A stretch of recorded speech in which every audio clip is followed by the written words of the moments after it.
Peridio have got a hell of a demo for a company that makes an operating system. Why do I say that? They got robot hands, they got conveyor belts, they got some capable AI hardware, and they've also got some chocolates, which I'm interested in eating. But first, I've got a question to get through. Why would you want to use that operating system anyway? Oh my God, I really wish there was a demo at this show that had some candy. I mean, really, where could that demo possibly be? Justin, my man with the candy. Good to see you, good to see you. Run us through the demo. What in the world is going on over here? Well, in case you haven't had enough Halloween candy, we're here to be able to get you some more and have that fill. All right, cool. But we need to know a little bit about you to be able to understand what we should end up picking for you. Okay. So what we have here is a demo that demonstrates sort of like an industrial automation line. We've got robot arms that are going to pick up some candy based off your preferences. Okay. And be able to put it into this bag via this conveyor belt. Last mile, we're going to end up quality assurance checking it to make sure we got exactly what you want. Okay, sounds good. So I can tell you one thing, I think I'm not going to like Hershey's. I've heard bad things. Oh, well, the robot, I'll tell you, is tuned to some preferences, and mint and chocolate should never go together, so. Really? I think we've got an issue already. Let's get started. All right, what's my vibe? Sweet and simple, bold and tangy, rich and indulgent, fresh and cool. Fresh and cool. I'm actually gonna go and get you're trying. You're trying.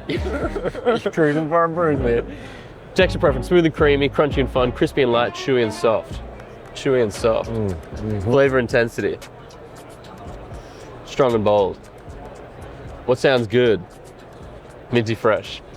All right, now it's determining based off your preferences with the local LLM what we should pick for you off of available inventory. Yep. And yep, it looks like you got yourself an Andes. Oh, and a Hershey's. Oh, I did not spell it. But you know what? It is tuned for those preferences, and so that Andes that it got for you, it didn't get, because you know what? Mint and chocolate should never go together. Oh, did it drop it intentionally? Yeah. Oh, dude, I thought the demo messed up. That is good, that is good. Now, I've got a question because I fear that you may have strayed too far from the light. I mean, here at Peridio, you've got like your flagship thing. What everybody's knowing you for at the moment is Avocado OS operating system. So what in the world is an operating system doing in a demo like this? Because you have me thinking that you sell robot arms. Exactly, yeah. A lot of people might assume that from looking at what we got set up here.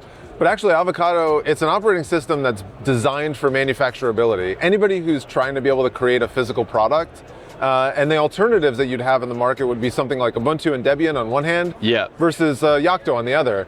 But Yocto's arguably hard up front, and Ubuntu and Debian is difficult to be able to maintain in production.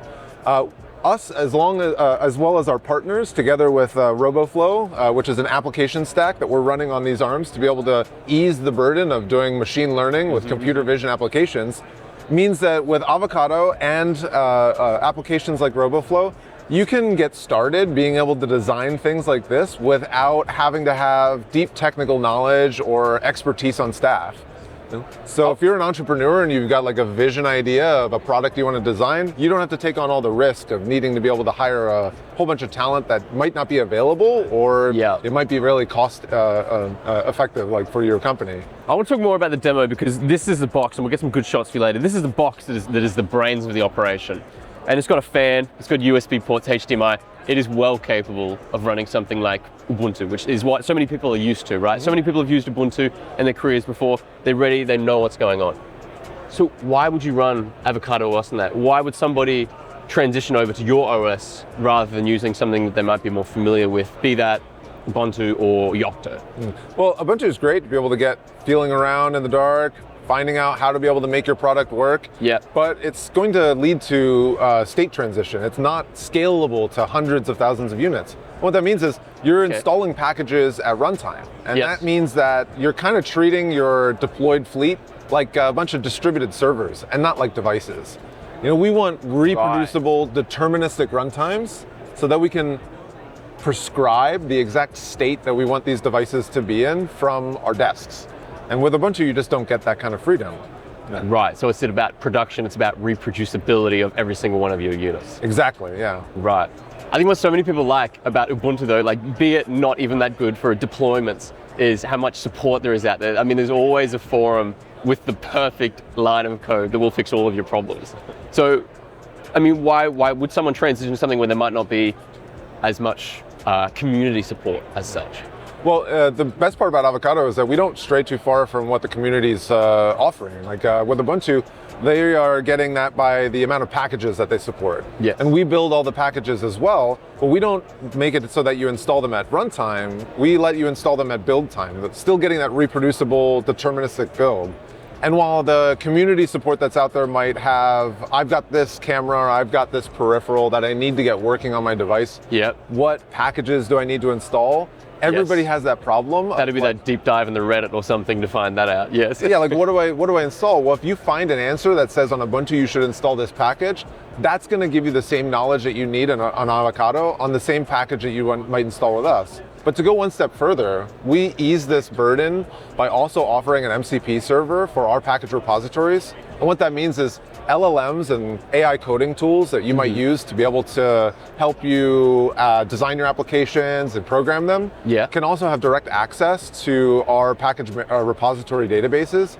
And you can conversationally ask it questions like, I've got this camera that I need to get running with this machine. Yes. What packages do I need? It'll be able to look at all of our packages in our repository and give you an answer, probably even better than you having to search and do the deep dive through Reddit or Stack Overflow to be able to find what that answer would be for Ubuntu.